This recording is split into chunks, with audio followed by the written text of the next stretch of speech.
دین نے ایک کتاب میں پڑھا ایک عمل کو جس کا تعلق شیخ بہائی سے تھا. شیخ بہائی بہت بڑے عالم دین تھے، فقیہ بھی تھے، کنسٹرکٹر بھی تھے، آرکیٹیکٹر بھی تھے. انہوں نے امام رضا علیہ السلام کا حرم بنایا ہے، انہوں نے بنایا، اور ابھی بھی ان کا جو مرکز ہے، ان کی جو مقبرہ ہے، وہ امام کے حرم کے اندر ہے. کہتے ہیں کہ جب یہ حرم بن رہا تھا تو انہوں نے جو کام کر رہا تھا اس کو ایک تعویذ دیا تھا، اور یہ کہا تھا کہ یہ جو حرم کا دروازہ بناؤ تو یہ تعویذ دروازے کے اندر رکھنا، پھر دروازے کو مکمل کرنا.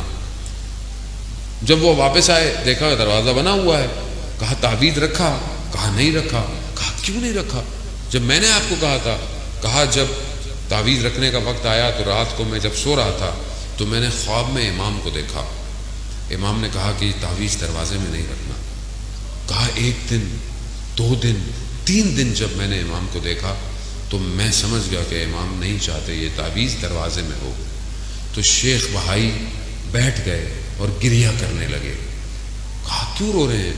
کہا میں نے جو تعویذ بنایا تھا نا وہ تعویذ ایسا تھا کہ کوئی بھی صرف حلال زادہ اس دروازے سے اندر آ سکے گا، کوئی اور نہیں آئے گا، مگر امام نہیں چاہتے تھے.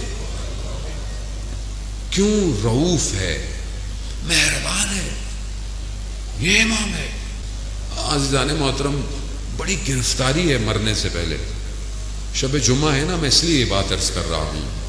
قبر بڑی اندھیری ہے، امام رضا روشن کر سکتے ہیں قبر کو، کیونکہ امام نے خود فرمایا جو میری زیارت پہ آئے گا میں 3 جگہ اس کی زیارتوں میں ہوں. شب جمعہ شب مغفرت ہے، شب دعا ہے، اور آج کی رات شب یعنی جمعرات سے جمعے تک، عصر جمعے تک جو ہمارے مرومین ہوتے ہیں ان کی روحیں آتی ہیں اور وہ ہماری طرف نگاہ کرتی ہیں کہ یہ میرا بیٹا، یہ میری اولاد، یہ میرے جاننے والے، یہ میرے ماننے والے میرے لیے کیا کر رہے ہیں. اور اگر انسان غفلت میں ہو تو یہ روحیں ناراض ہو کے چلی جاتی ہیں اور پھر آپس میں بھی گفتگو کرتی ہیں تمہیں کیا ملا، تمہیں کیا ملا. عزیزان محترم، ہم جس وادی میں رہتے ہیں اس عالم میں عالم مادہ ہے، ہم سب نے جانا ہے. اگر آج ہم اپنے محرومین کو کچھ بھیجیں گے تو کل ہمارے لیے بھی کوئی کچھ بھیجے گا.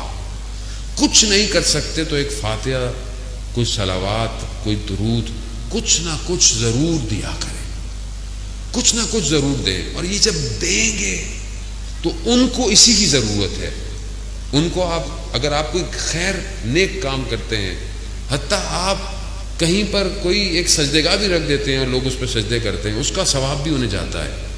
کسی کا پیٹ بھر دیتے ہیں بھوکے کا، اس کا ثواب بھی. کسی کو لباس پہنا دیتے ہیں، حتیٰ آپ اگر پتھر کو رستے سے ہٹا دیں کسی کی خاطر کہ نیکی ہے، اس نیکی کا ثواب بھی آپ کے محرومین کو جاتا ہے.